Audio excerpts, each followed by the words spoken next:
Welcome back. In this tutorial, I'll be teaching you about the Planarize Edge tool.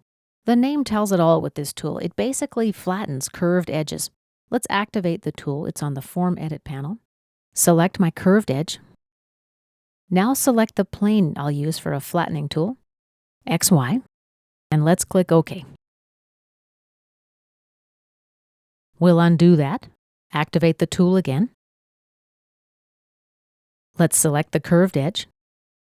I'll use this face as my flattening tool. Click OK. And now we have significantly different results. Let's undo that operation. Activate the Planarize Edge tool again. We'll select the curve to planarize. From the Planarize Mode drop-down menu, I'll use Fit Plane. We'll enter a value of 5 degrees and click OK. And here's our result.